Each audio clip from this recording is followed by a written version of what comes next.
नमस्कार, मैं हूं भावना व्यास और आप देख रहे हैं पल पल राजस्थान। खबरों का सिलसिला शुरू करने से पहले नजर डालते हैं सुर्खियों पर। पल पल राजस्थान की खबर का फिर हुआ बड़ा असर। बासी गाजर का हलवा बेचने वाले जेएमबी पर गिरी विभागीय गाज। फूड इंस्पेक्टर ने लिए सैंपल। दो वरिष्ठ पत्रकारों के निधन पर लेक सिटी प्रेस क्लब ने दी श्रद्धांजलि। दिवंगत राजेश वैष्णव और सत्यनारायण औदिच्य को किया नमन।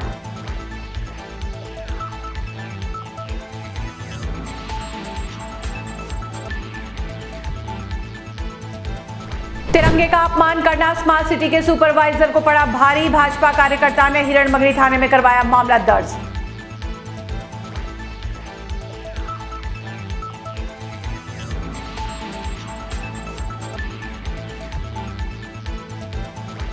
और मैक्सन लेबोरेटरी से निकलने वाले केमिकल से लोग परेशान। एक तरफ गंदगी का अंबार तो दूसरी ओर सुअरों का आतंक। तीतड़ी को कब मिलेगी राहत?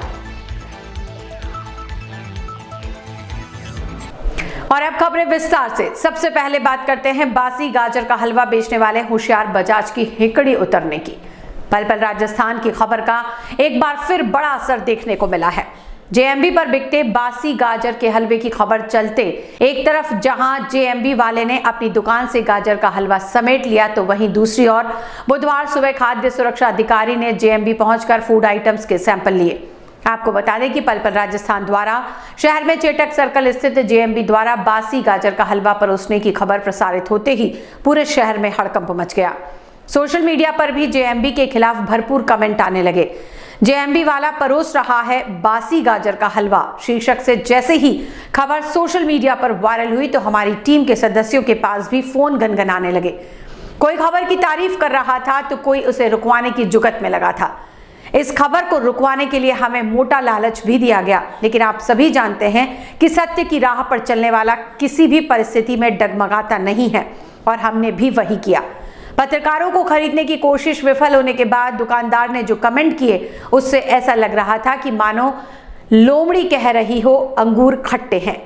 स्क्रीन पर दिखाई देती पोस्ट उसी दुकानदार की है जिसने खबर रुकवाने के लिए हमारी टीम को विभिन्न जरियों से मोटा लालच दिया। हम नहीं बिके तो भाई साहब लिखने लगे कि ग्राहक ने उसके द्वारा की गई दादागिरी और मारामारी को छुपा दी और पूरी बात रखने का मौका नहीं दिया। हलवा गर्म बनकर आया और उसे दुकानदार द्वारा अनजाने में कवर कर दिया गया था।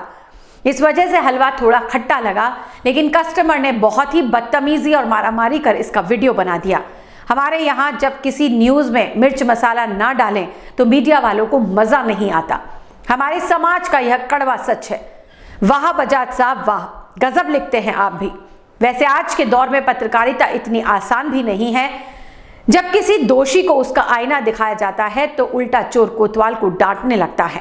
यहाँ भी दुकान मालिक अपनी गलती नहीं मान रहा कि ग्राहकों को खराब हलवा परोसा है, उल्टा उस बात पर जोर दिखा रहा है कि ग्राहकों ने उससे बदतमीजी की।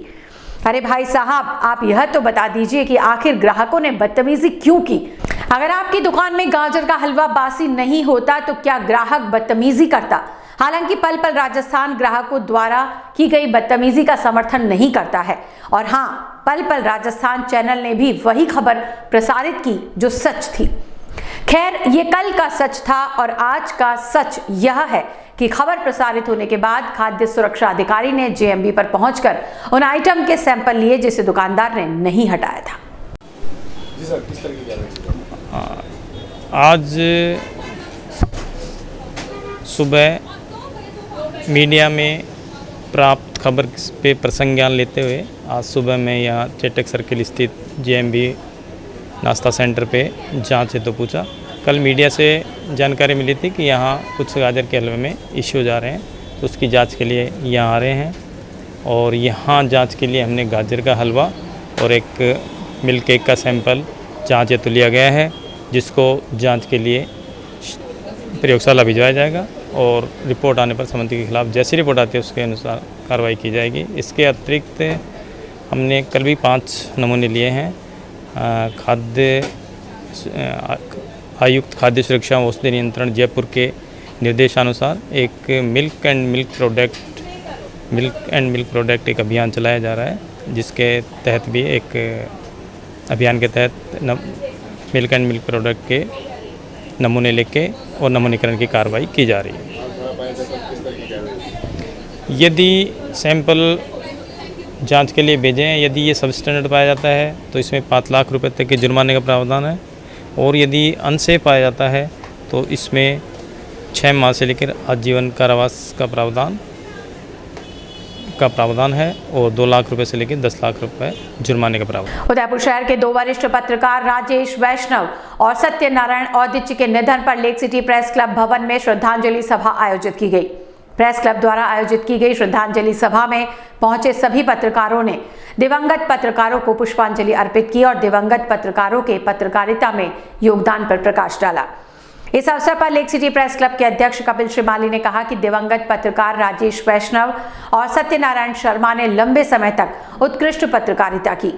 पत्रकारिता के माध्यम से दोनों द्वारा समाज में दिए गए योगदान को कभी भुलाया नहीं जा सकता है। वरिष्ठ पत्रकार व प्रेस क्लब के पूर्व अध्यक्ष रफीक खान पठान ने कहा कि सत्यनारायण औदिच्य के साथ ही राजेश वैष्णव से उनके काफी करीबी रिश्ते रहे।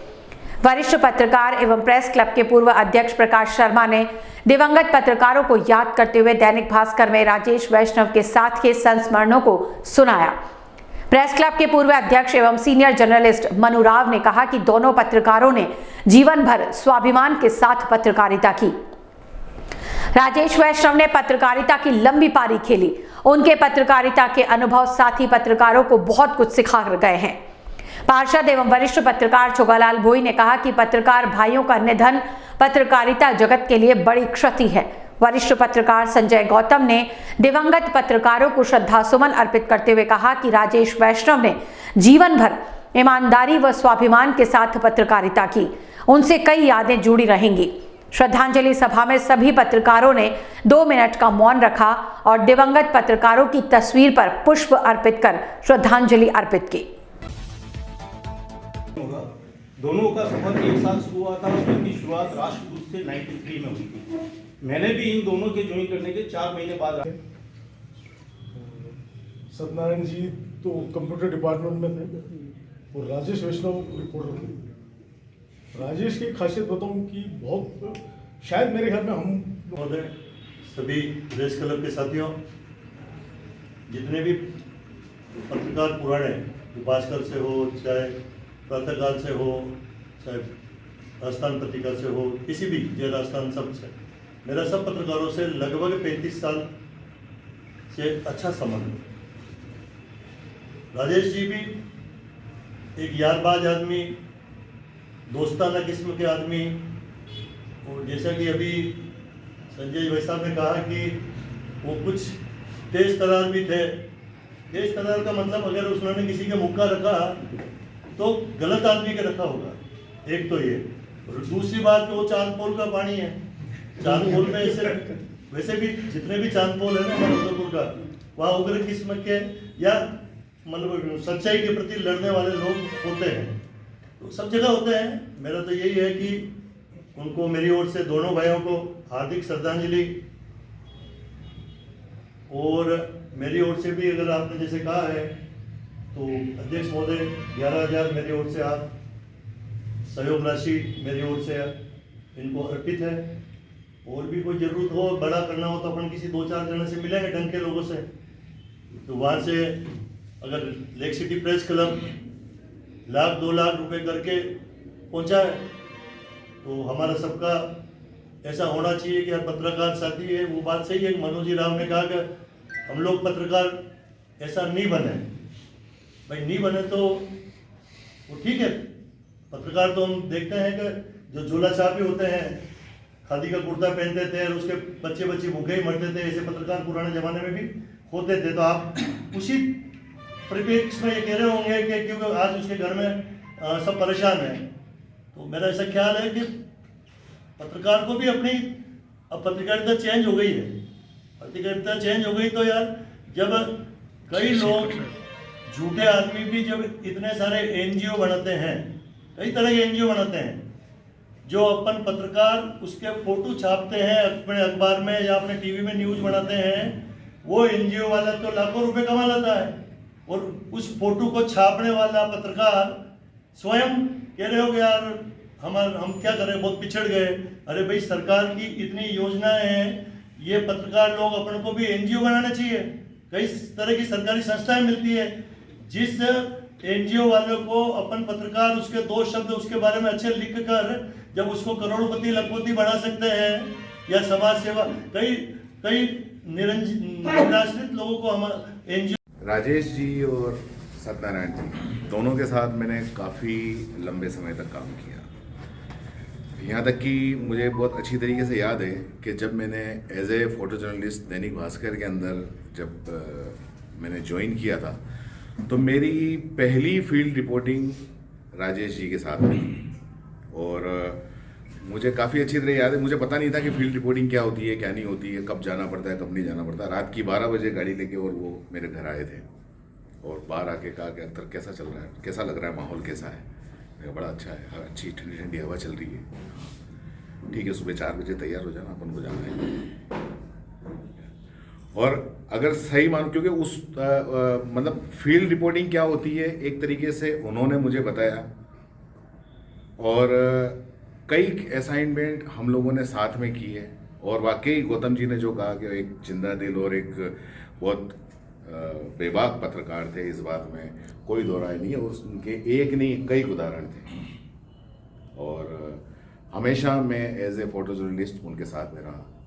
सत्यनारायण जी की बात करूँ, सत्यनारायण जी के बारे में मैं इतना कहूँगा कि मैंने इनके साथ में, क्योंकि जब अपन साथ में काम करते हैं तो कई बार छोटी मोटी बातें हो जाती हैं, कुछ मनमुटाव वगैरह ऐसा कुछ हो जाता है, लेकिन इनके साथ में मैंने इतना काम किया, एकदम शांत स्वभाव, कभी इनसे मेरी कभी कोई ऊंची नीची बात ही नहीं हुई। और हमेशा हंसमुख से दिखने वाले, रहने वाले।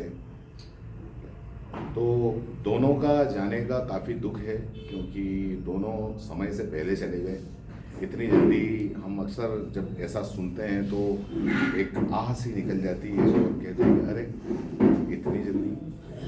और वाकई ये जाने का समय नहीं था, लेकिन फिर भी ईश्वर उनके परिवार को ये हिम्मत दे कि वो इस दुख को संभाल पाए और शांति दें उनको। यही हमारी एक सच्ची श्रद्धांजलि है। और साथ में ये भी है कि क्योंकि ये लोग प्रेस क्लब से जुड़े हुए हैं, हम लोगों से जुड़े हुए हैं, बाहर से देखने में हमको लगता है कि हम पत्रकार मतलब बहुत ज़्यादा एक दूसरे के काम नहीं आते हैं, ऐसा लोग बाग कहते हैं। मैं चाहता हूँ कि ये कहीं ना कहीं इसको झूठ साबित किया जाए। और जब ऐसी सिचुएशन में अगर कोई जल्दी जाता है तो कहीं ना कहीं किसी न किसी तरीके से हम उसकी पॉजिटिव सहायता करें, उसके परिवार की।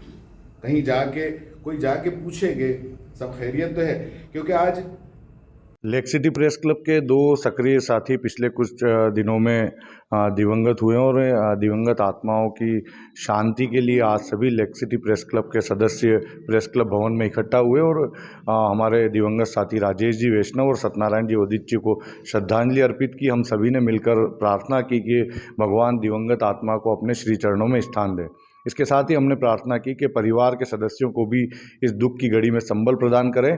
और हमने ये विश्वास दिलाया है कि प्रेस क्लब परिवार और सभी सदस्य जो हैं वो दिवंगत परिवार के साथ में हर संभव मदद के लिए खड़े रहेंगे। चाहे वो फैमिली वेलफेयर के लिए कोई काम करना हो तो हम निश्चित तौर पर पूरी मदद करने की कोशिश करेंगे। उदयपुर में तिरंगे का अपमान करना स्मार्ट सिटी के सुपरवाइजर को भारी पड़ता नजर आ रहा है।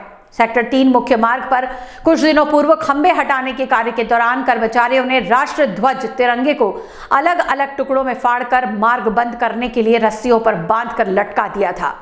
तिरंगे को जब इस तरह अलग अलग टुकड़ों में लोगों ने लटका देखा तो उन्होंने आक्रोश व्यक्त किया। इस दौरान किसी ने वीडियो बनाया जो थोड़ी ही देर में सोशल मीडिया पर वायरल हो गया। इसका वीडियो जब भाजपा नेता और देवाली के नीमच खेड़ा के रहने वाले प्रेम ओबरावल के पास पहुंचा तो उन्होंने इसकी सूचना हिरणमगरी थाना पुलिस को दी, जिस पर पुलिस मौके पर पहुंची और मामले को शांत किया। इसी मामले को लेकर अब ओबरावल द्वारा हिरणमगरी थाने में स्मार्ट सिटी के सुपरवाइजर के खिलाफ रिपोर्ट दर्ज करवाते हुए उसकी कड़ी कार्रवाई करने की मांग की है। ओबरावल ने ऐसी मानसिकता वाले लोगों पर कार्रवाई होना भी जरूरी बताया है ताकि दोबारा भविष्य में कोई तिरंगे का अपमान करने की हिमाकत नहीं कर सके। पहले हिरणमंगरी क्षेत्र में सेक्टर 3 पर स्मार्ट सिटी के तहत बिजली के खंभे को हटाने का काम चल रहा था, जिसको लेकर रास्ता रोका गया था। उस रास्ते रोकने के दौरान एक रस्सी के सहारे हमारे राष्ट्रीय ध्वज तिरंगे को फाड़कर और उसके टुकड़े टुकड़े करके उसको लटका कर वहाँ पे लगाया था, जो सीधा सीधा हमारे राष्ट्रीय ध्वज का अपमान था, जिस बारे में हमने आज हिरणमंगरी थाने में रिपोर्ट दी है, जिस पर मुकदमा दर्ज हुआ है। आगे की कार्रवाई पुलिस कर रही है और हम सब मंच के कार्यकर्ता ये चाहते हैं कि भविष्य में इस तरह की घटना दोबारा न हो। उदयपुर शहर से सटी भुवाणा ग्राम पंचायत में कोरम की बैठक के दौरान महिलाओं ने महिला स्नानागार और अन्य मांगों को लेकर उग्र प्रदर्शन करने के बाद स्थानीय सरपंच और सचिव सहित अन्य संबंधित अधिकारियों को ज्ञापन सौंपा। महिलाओं ने बताया कि भुवाणा ग्राम पंचायत में कई वर्षों से महिला स्नानागार की मांग की जा रही है। इस समस्या को लेकर जनप्रतिनिधियों द्वारा उन्हें कई बार आश्वासन भी दिया, लेकिन आश्वासन सिर्फ आश्वासन ही रह गया और समस्या का समाधान नहीं हो सका। स्थानीय लोगों की माने तो ग्राम पंचायत आज तक नालियों का निर्माण भी नहीं किया गया है, जिसके चलते क्षेत्र में गंदगी का अंबार लगा रहता है। लोगों का कहना था कि अगर क्षेत्र में नालियां बन जाती तो क्षेत्र में यहाँ वहां फैली गंदगी और बदबू से भी लोगों को निजात मिलेगी। महिलाओं ने बताया कि क्षेत्र में महिला स्नानगार नहीं होने से महिलाओं को भी परेशानियों का सामना करना पड़ता है। गांव में किसी की मौत हो जाने पर उनको खुले में ही स्नान करना पड़ता है। महिलाओं ने कहा कि एक तरफ सरकार द्वारा जहां महिला सुरक्षा और नारी शक्ति की बात करती है, वहां जमीनी स्तर पर इन योजनाओं का असर देखने को नहीं मिलता। पंचायत की सभी महिलाओं का कहना था कि अगर समस्याओं का समाधान हो जाता तो क्षेत्र की महिलाओं को बड़ी राहत मिलेगी। हमारा नाम कमला है और हमारे यहाँ भुवाणा डागलारी मंगरी में स्नानघर नहीं है। हम दुखी हैं। हमारी जो ज़मीन है जो यूआरटी कब्जा कर देती है बार बार, और हमारा पूरा मंगरा था वो भी यूआरटी ने बेच दिया। और यहाँ पे थोड़ी सी जगह पड़ी है तो उसमें हमारे लिए स्नानघर बनना चाहिए और बस व्यवस्था भवन बनना चाहिए। और इसमें क्या है कि हम बहुत दुखी हैं, यहाँ के लोग, कोई व्यवस्था नहीं है। और हमने ये हमारी नहीं बनेगा तो हम आगे जाके कार्रवाई करेंगी और रोड जाम लगाएंगी, कुछ भी कर सकते हैं। और पंचायत तक भी जाके वहाँ पे धरना लगा सकते हैं। आपका नाम बताइए। मेरा नाम रेखा मेनारिया है। मेरी यही गुजारिश है कि भुवाणा ग्राम पंचायत में स्नानघर होना चाहिए। स्नानघर होगा तो लेडीज़ को कोई परेशानी नहीं होगी और जेंट्स तो कहीं भी स्नान कर सकते हैं, लेडीज़ कहीं स्नान नहीं कर सकती है। और यहाँ एक सामुदायिक भवन होना चाहिए जहाँ कोई भी नीचे लेवल के लोग हो, वहाँ कोई भी प्रोग्राम कर सके।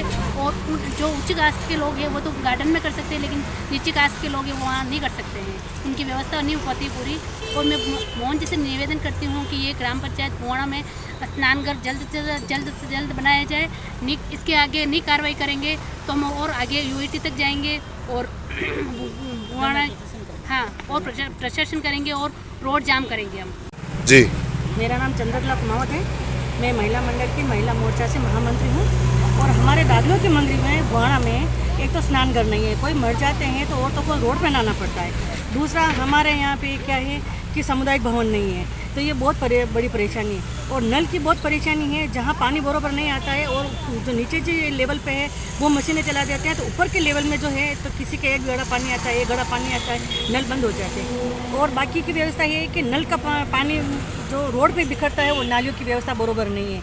इसलिए मेरी ये गुजारिश है कि मतलब पंचायत को भी कितनी बार बोल चुके हैं, लेकिन पंचायत वाले भी ध्यान नहीं दे रहे हैं। तो इसलिए गवर्नमेंट से भी हमारे को यही है कि मतलब ये जो समस्या है हमारी जल्द से जल्द ये समस्या का समाधान हमारा किया जाए।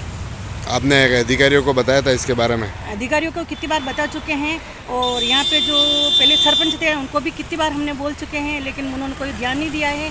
अनिल जी भैया थे, उनको भी बोला था, नहीं किया। उनके भाई वो राजेश जी वो थे, उनको भी बोला था, नहीं किया। अभी मोहन जी को भी बोला है, लेकिन कोई सुनवाई नहीं कर रहे हैं। इसलिए ये सुनवाई बरोबर करनी है हमारी। थावला कस्बे में लोग इन दिनों पीने के पानी की समस्या से जूझते नजर आ रहे हैं। स्थानीय लोगों का कहना है कि जलदाय विभाग द्वारा सालों पहले डाली गई पानी की पाइपलाइन वर्तमान में कई जगह से लीक हो गई है, जिसके चलते रोजाना हजारों लीटर पानी सड़कों पर व्यर्थ बह जाता है। जलदाय विभाग की अनदेखी का खामियाजा स्थानीय लोगों को भुगतना पड़ रहा है। लोगों का कहना है कि पाइपलाइन फूटने के बाद वह एक एक बूंद पानी के लिए तरस गए हैं।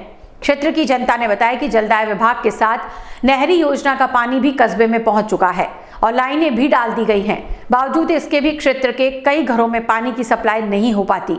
अभी तो सर्दी का मौसम है, लेकिन गर्मी में भी हालात ऐसे ही रहे तो लोगों को पानी की जरूरत कैसे पूरी होगी। पानी की पर्याप्त आपूर्ति नहीं होने से लोगों को 400 से 500 रुपए देकर पानी के टैंकर मंगवाने पड़ते हैं। लोगों ने जल्द ही इस समस्या से निजात दिलाते हुए पेयजल की माकूल व्यवस्था करने की मांग की है। शहर से सटी तीतड़ी पंचायत के वार्ड 1 शिवनगर के लोगों का इन दिनों क्षेत्र में रहना दूभर हो गया है। इस क्षेत्र के लोग जहां डंपिंग यार्ड की गंदगी से परेशान हो चुके हैं, वहीं इस क्षेत्र में मैक्सन लैबोरेटरी नामक केमिकल फैक्ट्री ने भी यहां के लोगों का जीना दूभर कर दिया है। लोगों की शिकायत पर पल राजस्थान जब इस क्षेत्र में पहुंचा तो स्थानीय लोगों ने शिकायतों का अंबार लगा दिया। कोई केमिकल फैक्ट्री से परेशान था तो कोई क्षेत्र में जगह जगह फैली गंदगी और सुअरों के आतंक से। आइए हम आपको तीतड़ी पंचायत के वार्ड 1 के हालातों से रूबरू करवाते हैं और यह दिखाने और बताने का प्रयास करते हैं कि यहाँ के लोग किन हालातों में रहने को मजबूर हैं। जिस बोर्ड को आप इस बड़ी सी फाटक पर लगा देख रहे हैं, वह मैक्सन लैबोरेटरी नामक केमिकल फैक्ट्री है, जो कुछ समय पहले तक मादड़ी लिंक रोड टेकरी के संतोष नगर में स्थित थी और इसका सारा कामकाज वहीं से चलता था। लेकिन इस केमिकल फैक्ट्री को कुछ समय पूर्व तीतड़ी पंचायत के वार्ड 1 के शिवनगर में शिफ्ट कर दिया गया। स्थानीय लोगों की माने तो इस फैक्ट्री से निकलने वाला वेस्टेज केमिकल जमीन में डाला जा रहा है, जिससे इस क्षेत्र के लोगों के ट्यूबवेल में भी केमिकल युक्त पानी आने की शिकायतें लोगों द्वारा की जाने लगी हैं। आप इस टंकी में भरे पानी को देखिए, इसका रंग भी केमिकल के चलते पीला हो गया है। लोगों का कहना है कि इस फैक्ट्री से जब मादड़ी लिंक टेकरी के संतोष नगर में रहने वाले लोग परेशान हुए तो इसके खिलाफ आवाज उठाई तो इसे संतोष नगर से हटाकर तीतड़ी के वार्ड 1 में शिफ्ट कर दिया गया। आपको बता दें कि जिस वार्ड में ये हालात पैदा हो रहे हैं, उस शिवनगर कॉलोनी को नगर विकास प्रन्यास द्वारा ही बसाया गया है, लेकिन वर्तमान में लोग अब इस फैक्ट्री से निकलने वाले दूषित पानी से परेशान हो चुके हैं। अब यहाँ सवाल यह भी खड़ा होता है कि आखिरकार इस फैक्ट्री को आबादी क्षेत्र में लगाने की इजाजत क्यों और किस लिए दी गई। मैं शिवराज सिंह पवार और आप देख रहे हैं पल राजस्थान। अभी हमें दौल की पट्टी ग्राम पंचायत के वार्ड नंबर 1 काइन हाउस के पास शिवनगर में क्षेत्रवासी बहुत सी जन समस्या से परेशान है। आइए उनसे बात करते हैं। पहली तो ये कचरा पुराना कचरा हुआ, ठीक है, अभी बनया ये तो कचरा वाला तो। अच्छा, तो क्या परेशानी हो रही है इससे? क्या परेशानी, बहुत बदबू आती है, माँ की हो रही है, बहुत बदबू आती है, बच्ची बीमार हो रहे हैं, हम भी बीमार हो रहे हैं, खांसी जुकाम हो रहे हैं। यहाँ पे मतलब इतनी बुरी हालत है कि मतलब खाना तक नहीं खा सकते इस कचरे के पास की वजह से। इतनी मक्खियाँ आती है, मक्खियों से संक्रामक रोग फैलते हैं, सब जानती है। खाना खाते तो मुंह में अधिक मक्खियाँ आ जाती है, खाने में मक्खियाँ गिर जाती है, जिससे हम लोग बीमार हो गए। और सेकंड तो ये केमिकल की फैक्ट्री पास में, इसकी वजह से ना पानी इतना खराब आ रहा है कि ना इसको हम पीने यूज़ ले सकते हैं, ना कपड़े धोने के लिए यूज़ ले सकते हैं। बहुत बुरा हाल हो रहा है यहाँ पर। और कुछ प्रोग्राम भी नहीं कर सकते, जैसे शादी का फंक्शन नहीं कर सकते। कोई सब फ्रेंड्स आते बोलते तुम लोग यहाँ पे कैसे रह लेते हो, इतनी बदबू आती है। आने वाले सब परेशान हो जाते हैं, उल्टियाँ करते करते आते हैं यहाँ पर, उनकी तबीयत खराब हो जाती है, सर चढ़ जाता है, इतनी बुरी हालत हो रही है यहाँ पर। मेरे समस्या ये है सर कि ये मेरा बेटा ऑटो चलाता है और रात को इस बच्ची को लेके ये बोलती है कि मैं हम इधर कुछ नाश्ता पानी करवाती, लेके गया। फिर रास्ते में आते समय भटूरे इतने पूरे आड़े आ गए तो उसके वजह से ये गिर गया, इसका पैर मुड़ गया पूरा। और ये बच्ची को लगी सारी रात ये नहीं सोई, ये नहीं सोया।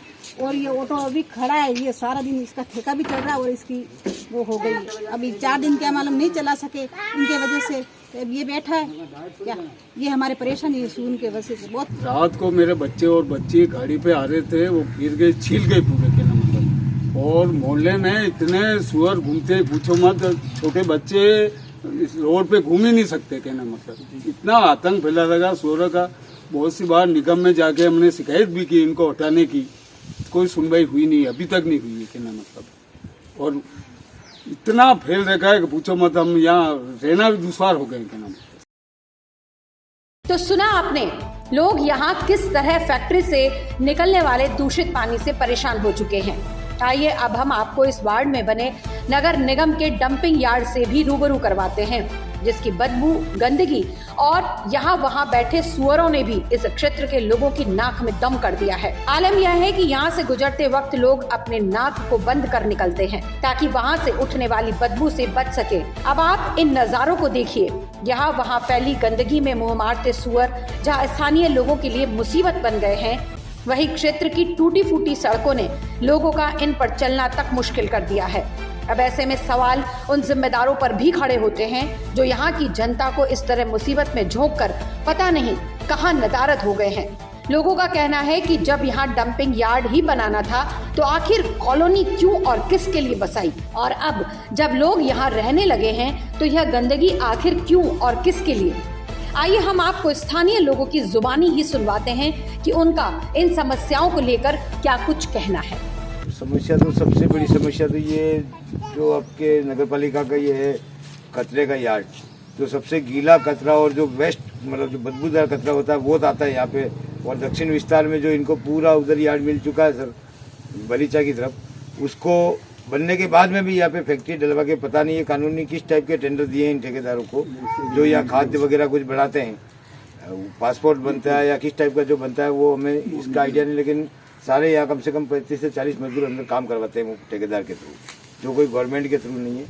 और ये उस कचरे को पता नहीं क्या किस्त बनाते हैं और इससे इतनी बदबू और इतनी मक्खी और बीमारी का इतना माहौल हो गया सर, यहाँ से हमारा जीना आराम हो गया। और सर आसपास की सारी UIT कन्वर्ट कॉलोनी है, ये आगे UIT कॉलोनी है सारी, और इन सब कॉलोनी वालों के हाल बेहाल है हमारे। आपको यहाँ पे कितने साल हो गए रहते हैं? सर मेरे को यहाँ पे 11 साल हो गए रहते थे। और ये काइन हाउस कब से है? काइन हाउस सर मेरे से पहले का है, बहुत पहले, जब ये यार्ड था कचरे के लिए तो उस टाइम सर इनका यार्ड यहाँ से हट गया था, बोली उधर दक्षिण विस्तार क्षेत्र में, तो उधर दे दिया गया था। उसके बाद हम लोगों ने देखा, सोचा कि भाई अब ये चीज़ हट गई है, तो हम लोगों ने यहाँ पहले हम लोग यहाँ खेती बाड़ी करते थे, तो हम लोगों ने बात जैसे विस्तार उतारा परिवार के हिसाब से हमने इधर मकान भी बनाना स्टार्ट की। तो सर अब यहाँ रहना दूसरा हो गया, अब कहाँ जाएँ तो कहाँ जाए। इस कंडीशन में सर मैंने ट्यूबवेल भी लगवाई, उसमें भी 2000 TDS बताता है, जो 2-3 बार कितने ही कंपनी वाले आए चेक करके गए सैंपल। फिर ये जो मैक्सन लेबोरेटरी है यहाँ पे हमारे, इस वजह से पूरी हमारे ट्यूबवेल में पानी हरा आता है, जो 2000 के लमसम TDS है। फिर बाद में मैक्सन लेबोरेटरी वाले के पास हम कॉलोनी वाले मिलकर गए भी थे, तो उन्होंने कंप्रोमाइज़ के लिए कोई NOC वगैरह ऐसा कोई फार्म के लिए कहा था उन्होंने, ये साइन करके दे दो, मैं आपको RO का प्लांट यहाँ पूरा करवा के दे देता हूँ, आप ताकि RO का पानी पिए और आप ये सब NOC दे दें। तो लगा RO plant? Sir RO plant हम लोगों ने NOC नहीं दी थी, क्योंकि सर वो इस टाइप के पता नहीं साइन करा के हमसे कोई परमिशन मांग ले, और ये पानी तो दिन ब दिन जहर बनता जा रहा है, इसको जानवर भी नहीं पी पाता है, तो इसलिए हम किसी भी कॉलोनी वासियों ने इनको NOC नहीं दी। रंजीत सिंह चुंडावत नाम है। यहाँ पर पानी की मेन समस्या है, जो पूरा पानी इतना है ये हरा आता है और पानी भी नहीं पी पाते हैं यहाँ के कोई भी जानवर वगैरह, इसी पे और बदबू इसकी बहुत खतरनाक आती है कि चारों तरफ ये बदबू का माहौल है, उस वजह से कोई भी यहाँ रह नहीं पाता है। तो ये पानी हरा आने का कारण क्या है? वही TDS वाला, वो आपने सर बताया राजेंद्र जी ने, वही चीज़ है, उसमें क्या केमिकल वगैरह मिला हुआ आता है, उस वजह से पानी सारा खराब हो जाता है। केमिकल कहाँ से मिल रहा है? केमिकल वहाँ पे फैक्ट्री वगैरह थी उधर, मैक्सन लेबोरेटरी, उसकी वजह से। अभी भी है वो फैक्ट्री? अभी भी चल रही है, अंदर की तरफ चल रही होगी। यहाँ पे हम काफ़ी सालों से रह रहे हैं, कचरे वाला यहाँ पे अभी कुछ साल पहले से हुआ है, कचरे सरकार डालने लगी, यहाँ पे बदबू बहुत ज़्यादा आती है, मक्खियाँ इतने काफ़ी आती है कि हम रोटी भी नहीं खा सकते, ऐसे आती है, रोटी खाने बैठते मक्खियाँ आती है, बच्चे बीमार हो रहे हैं, बहुत ज़्यादा बच्चे बीमार हो जा रहे हैं। यहाँ पे इतना मुश्किल हो रही है रहना, हम कैसे रह रहे हैं हमको पता है। आप कितने साल से और ये कचरा घर कितने साल से हैं? बहुत काफ़ी सालों से हम रह रहे हैं। आप पहले रह रहे हैं या पहले से ये डंपिंग यार्ड है? ये कचरा पहले से हम रह रहे हैं या बाद में कचरे डालना चालू कर दिए? द डायबिटीज फाउंडेशन का निशुल्क सेमिनार उदयपुर डायमीट होटल शिकारबाड़ी में आयोजित किया गया।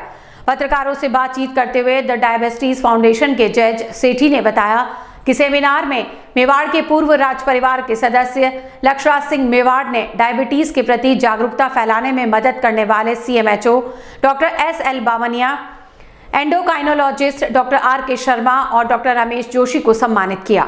मेवाड़ के पूर्व राज परिवार की सदस्य पद्मजा कुमारी मेवाड़ ने बताया कि इस निशुल्क सेमिनार का उद्देश्य टाइप 1 डायबिटीज सहित अन्य डायबिटीज से पीड़ित गंभीर मरीजों और उनके परिजनों को जागरूक करना और जरूरतमंद मरीजों की मदद करना है।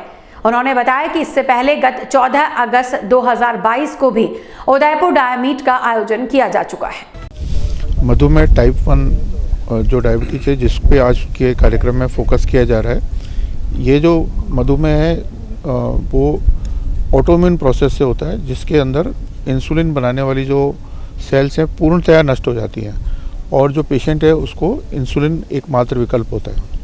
इसके बारे में 2-4 चीज़ें हैं। सबसे पहले इम्पोर्टेंट चीज़, जब किसी भी बच्चे को ये डायबिटीज़ पहली बार पता लगती है या उनके पेरेंट्स को पहली बार पता लगती है तो एक डर, डिनायल, इस तरह की रिएक्शन होती है कि मेरे को ही क्यों हुई, मैंने ऐसा क्या किया, तो अपना एक नेगेटिव फीलिंग अपने अंदर आती है। तो सबसे ज़्यादा इलाज, जैसे कि आज लगभग 101 साल हो गए इंसुलिन बने हुए और इंसुलिन ही एकमात्र इलाज है। चूँकि ये अभी तक हम केवल इंजेक्शन के रूप में देते हैं तो एक डर बैठ जाता है कि इंजेक्शन लगाना पड़ेगा, जीवन भर इंजेक्शन लगाना पड़ेगा। तो कई लोग शॉर्टकट ढूंढते हैं और कई तरह की भ्रांतियों में आके कई बार इंसुलिन बंद कर देते हैं और इंसुलिन बंद करने से जीवन को खतरा हो सकता है। तो पहला हमारा मैसेज ये है कि वो किसी के भी बहकावे में आकर अगर ये कन्फर्म है कि टाइप 1 है तो इंसुलिन बंद ना करें, ये सबसे महत्वपूर्ण चीज़ है। दूसरी चीज़ है कि इस तरह से प्रयास होने चाहिए कि हर व्यक्ति को जिसको इंसुलिन लगता है उसको इंसुलिन उपलब्ध कराई जाए, कम से कम रेट में उपलब्ध कराई जाए। इसके अलावा इंसुलिन के अलावा जो सबसे इम्पोर्टेंट चीज़ है कि इससे होने वाली जटिलताओं को रोकने के लिए समय समय पर निदान, जटिलताओं का समय समय पर परीक्षण करना बहुत अनिवार्य है। अभी हमारे पास एक बच्चा आया जो कि आज से 13 साल पहले उनको पहली बार डायबिटीज़ पता लगी। उन्होंने 13 साल में किसी को नहीं दिखाया और परिणामतः अब किडनी खराब हो गई, आंखें खराब हो गई। तो ये सब जो चीज़ें हैं कि एक मैसेज जाना चाहिए कि अगर डायबिटीज़ हो गई, चूँकि पूरा इलाज सिखा दिया जाता है, इंसुलिन खुद एडजस्ट करता है, तो ये नहीं समझना है कि मेरा इलाज मैं ही कर लूँगा। समय समय पर हमको परीक्षण करवाने हैं कि भाई मेरे डायबिटीज़ का स्तर क्या चल रहा है। एक टेस्ट होता है 3 महीने का HbA1c, वो कराना है। उसके अलावा फैट का स्तर देखना है, किडनियों को संभालना है, आँखों को संभालना है, क्योंकि ये जटिलताओं को अगर हम समय पर निदान कर लें तो हम इनका उपचार कर सकते हैं। तो मेन ये है कि इसके अलावा जो सबसे बड़ी चीज़ चाहिए वो सपोर्ट चाहिए, समाज का सपोर्ट चाहिए, साइकोलॉजिकल सपोर्ट चाहिए। क्योंकि बच्चा जब ग्रो कर रहा होता है, ख़ासतौर से जब प्यूबर्टी में एंटर होता है, तो बहुत सारे प्रश्न दिमाग में आते हैं कि मेरा क्या होगा, मैरिटल लाइफ कैसी होगी, मेरा जॉब लगेगा नहीं लगेगा, जॉब के बाद क्या होगा, वो सब चीज़ें दिमाग में आती हैं। तो उनके लिए प्रॉपर टाइम पे सबसे बड़ी चीज़ है काउंसलिंग होनी चाहिए, ताकि निराश नहीं हो और डिप्रेशन में ना जाएं। तो वो सबसे इम्पोर्टेंट चीज़ है। और हम सबसे बड़ी चीज़ ये मैसेज देना चाहते हैं कि आप अकेले नहीं हैं, आपके साथ पूरा समाज है, पूरा देश है और बहुत सारे व्यक्ति हैं, सब इंसुलिन लेने से स्वस्थ हैं। ऐसे बहुत सारे एग्जाम्पल्स हैं, हमारे बहुत सारे पेशेंट्स हैं जो इंसुलिन पे रहकर बहुत अच्छी पोस्टों पे पहुँचे हैं और अपने आप को संभाल के रखा है 20 साल 30 साल और अपना लगभग सामान्य जीवन जी पाए। तो ये डॉक्टर RK शर्मा, एंडोक्राइनोलॉजिस्ट। और सबसे पहले तो आप सबका बहुत बहुत धन्यवाद कि आप आज यहाँ पधारे और इस संदेश को जो हम आज टाइप 1 डायबिटीज़ के बारे में बताना चाहते हैं उसको आप आगे बता रहे हैं। आज का कार्यक्रम टाइप 1 डायबिटीज़ जो बच्चों में होती है, हम उसके बारे में बात करना चाहते हैं और उसके अराउंड जो आजकल बहुत नेगेटिव इंफॉर्मेशन आती है, उस इंफॉर्मेशन को मैं एक बहुत एक्यूरेट, साइंटिफिकली एक्यूरेट और पॉजिटिव इंफॉर्मेशन देना चाहती हूँ। मुझे 38 साल से टाइप 1 डायबिटीज़ है, मैंने 38 साल से इंसुलिन लिया है और ज़िंदगी ठीक है। जिन्हें टाइप 1 डायबिटीज़ है, मैं चाहती हूँ कि वो इंसुलिन से डरे नहीं, डॉक्टर्स से डरे नहीं, एक अनुशासन की ज़िंदगी जिएं। जो अगर आपको डायबिटीज़ हो या नहीं हो, अपने को सबको एक ऐसी ज़िंदगी जीनी चाहिए। मुझे बड़ा दुख होता है जब छोटे बच्चों को, जिनको मालूम पड़ता है कि उनको टाइप 1 डायबिटीज़ है, उनको लगता है कि वो बहुत सारी चीज़ें नहीं कर पाएंगे। ये मुझे आपकी मदद से इस थॉट को, इस इमोशन को ख़त्म करना है, क्योंकि टाइप 1 डायबिटीज़ आपकी ज़िंदगी में कभी भी एक रुकावट नहीं बनेगा। मेरे को 5 साल की उम्र में टाइप 1 डायबिटीज़ हुई थी। आज मैं आई एम 43 ईयर्स ओल्ड और ऐसी कोई चीज़ नहीं है जो मैं नहीं कर पाई। मैं स्पोर्ट्स खेल सकी, मैं ट्रैवल कर सकी, मैं काम कर सकी, मैं एक मदर हूँ, मेरी शादी हुई भी है। आपको जो करना है आप कर सकते हो। तो टाइप 1 डायबिटीज़ को एक रुकावट मत सोचो। टाइप 1 डायबिटीज़ से आप प्रेरणा लीजिए, एक अनुशासन का जीवन जिए और खुश रहिए। आज हमारे उदयपुर के सबसे सर्वश्रेष्ठ एंडोक्रिनोलॉजिस्ट आए हुए हैं जो टाइप 1 डायबिटीज़ के बारे में उन्हें बताना चाहते हैं। टाइप 1 डायबिटीज़ के बारे में इंसुलिन लेना देखो ज़रूरी है, लेकिन इंसुलिन और आज 101 साल है। 11 जनवरी 1922 11 जनवरी 1922 में पहला इंसुलिन दिया गया था। तो आज अपन 101 साल उस इंसुलिन के सेलिब्रेट कर रहे हैं। ये एक मिरेकल ड्रग है। इस दवाई से आप डरिए मत और इस सिंपल दवाई से अपन अपनी पूरी ज़िंदगी निभा सकते हैं, जी सकते हैं, खुश रह सकते हैं।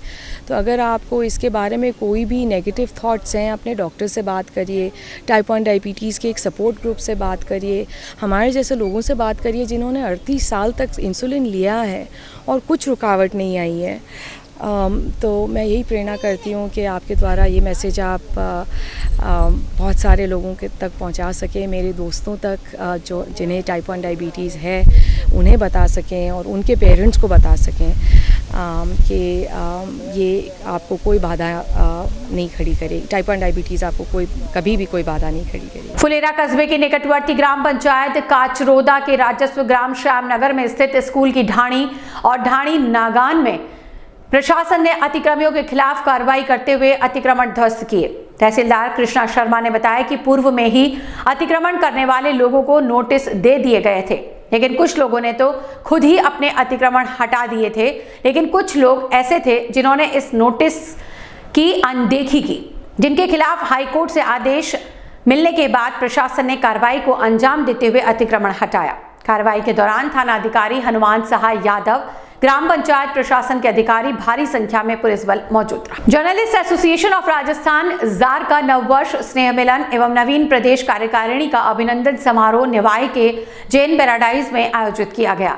समारोह में टोक सवाई माधोपुर सांसद सुखबीर सिंह, जौनपुरिया जिला प्रमुख सरोज बंसल, निवाई नगर पालिका के अध्यक्ष दिलीप इसरानी, टोंक एडीएम सुरेश मीणा, जार के प्रदेश अध्यक्ष सुभाष शर्मा, पूर्व प्रदेश अध्यक्ष राकेश शर्मा और जार जिला अध्यक्ष पुरुषोत्तम जोशी सहित प्रदेश भर के पत्रकार शामिल हुए।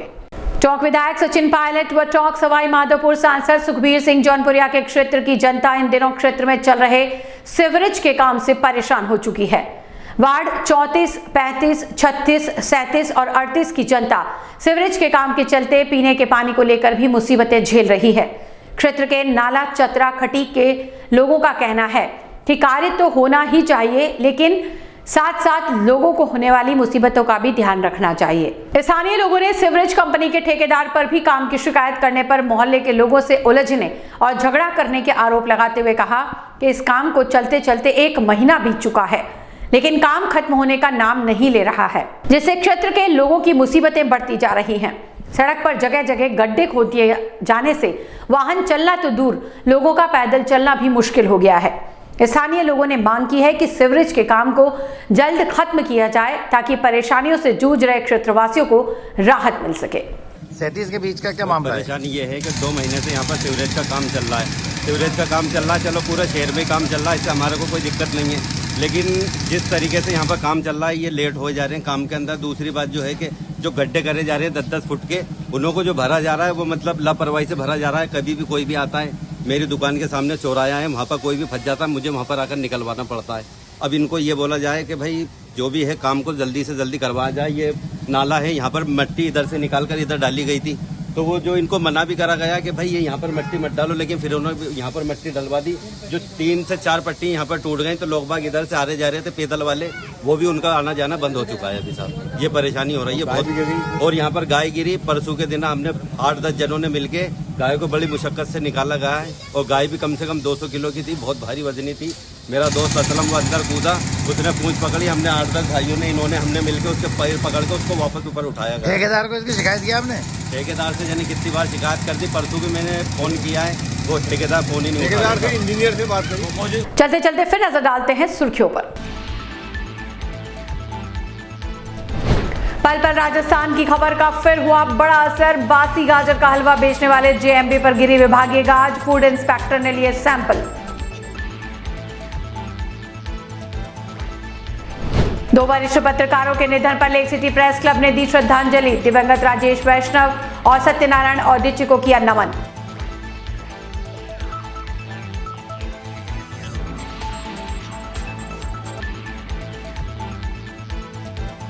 तिरंगे का अपमान करना स्मार्ट सिटी के सुपरवाइजर को पड़ा भारी। भाजपा कार्यकर्ता ने हिरणमगरी थाने में करवाया मामला दर्ज।